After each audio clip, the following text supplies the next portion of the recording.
चाहते हैं कि देश में जो है फिर से नरेंद्र मोदी जी प्रधानमंत्री बने, तो जिसमें देश का भला है उसी में हम सबका भला है। नमस्कार, मैं हूं देवांजलि मोइत्रा। समाजवादी पार्टी के मुखिया अखिलेश यादव भले ही राजनीति के पुराने महारथी हों, लेकिन उनकी राजनीति आज भी पिता मुलायम यादव के भरोसे ही चल रही है। साल 2004 में पहली बार जिस कन्नौज लोकसभा सीट से अखिलेश यादव ने चुनाव लड़ा था, वो सीट मुलायम यादव की ही थी, जहां से वो 1999 में चुनाव जीते थे।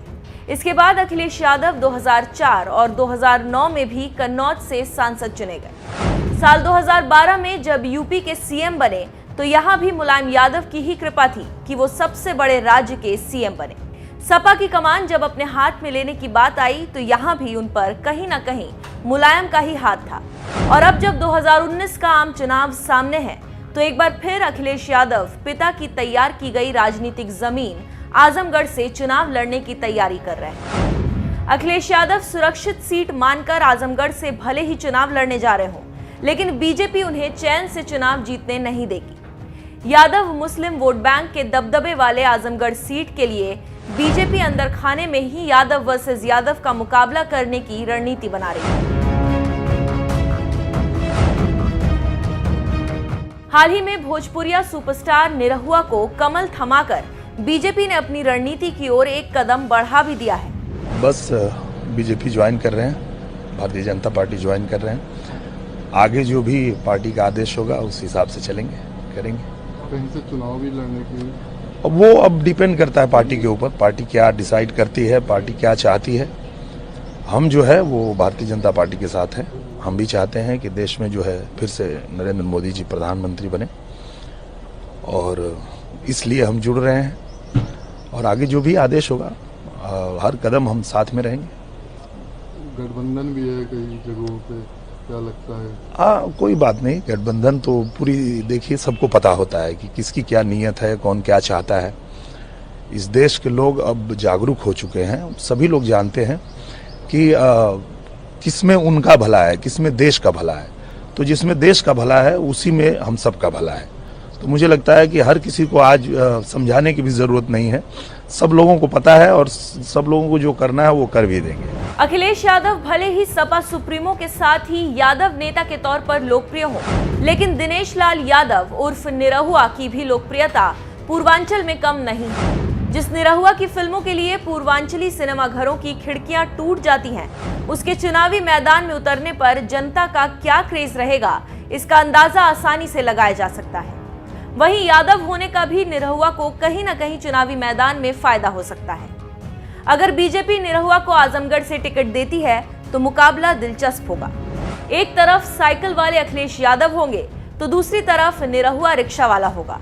निरहुआ के रिक्शे को मोदी लहर से भी रफ्तार मिल सकती है।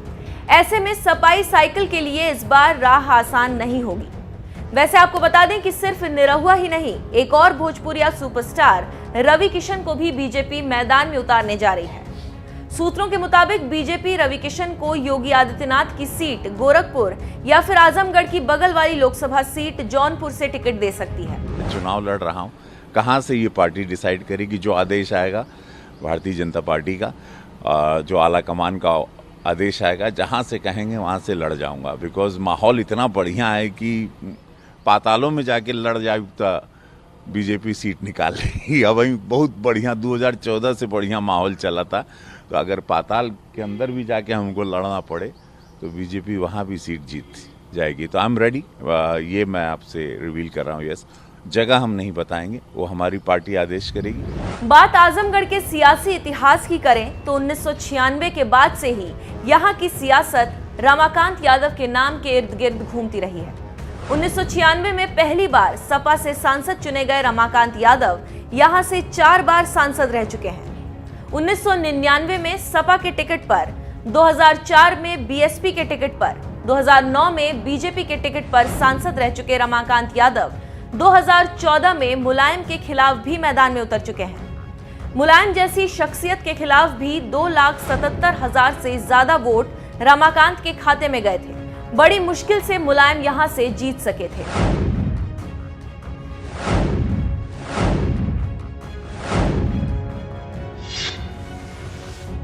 भारत मन बना चुका है। भारत के 130 करोड़ लोग मन बना चुके हैं। देश में फिर एक बार बनने जा रही है। इस विशाल संख्या में पधारने के लिए मैं आप सभी का, भारतीय जनता पार्टी के प्रत्येक कार्यकर्ता, एक एक बूथ का इंतजाम देखने वाले अपने साथी का हृदयपूर्वक आभार व्यक्त करता हूं। साथियों, 2019 के चुनाव अभियान की शुरुआत मेरठ से ही शुरू करने के पीछे एक वजह है। 2019 का ये चुनाव हर देशवासी की आकांक्षा,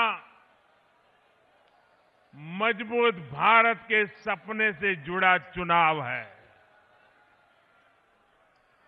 वही सपना, वही आकांक्षा जिसे दिल में लिए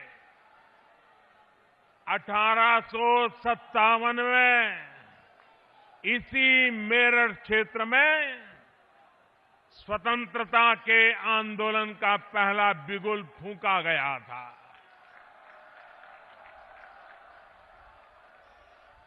इसी गौरवशाली परंपरा को निभाने वाले सुकमा के नक्सली हमले में शहीद शोभित शर्मा और पुलवामा में शहीद अजय कुमार जी को मैं एक बार फिर अपनी श्रद्धांजलि अर्पित करता हूं।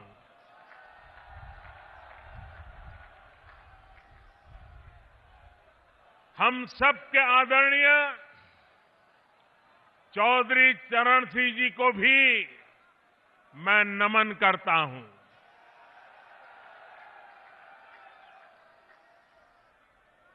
चौधरी चरण सिंह जी ने देश के लिए महत्वपूर्ण योगदान दिया।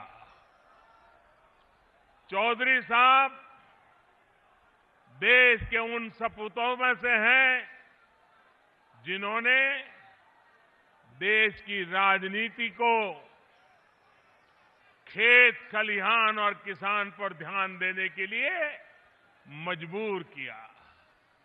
साथियों, 5 वर्ष पहले जब मैंने आप सभी से आशीर्वाद मांगा था तो आपने भरपूर प्यार दिया था।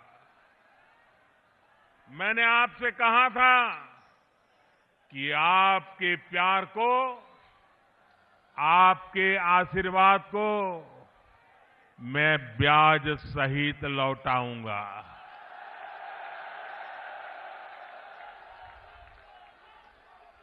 और मैंने आपको ये भी कहा था कि जो काम किया है उसका हिसाब भी दूंगा। और हां, अपना हिसाब दूंगा, साथ साथ दूसरों का हिसाब भी लूंगा।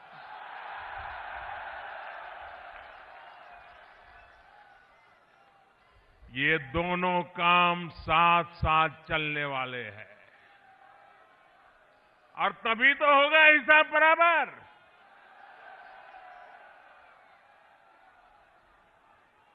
और आप तो जानते हैं मैं चौकीदार हूं और चौकीदार कभी नाइंसाफी नहीं करता है। हिसाब होगा, सबका होगा, बारी बारी से होगा।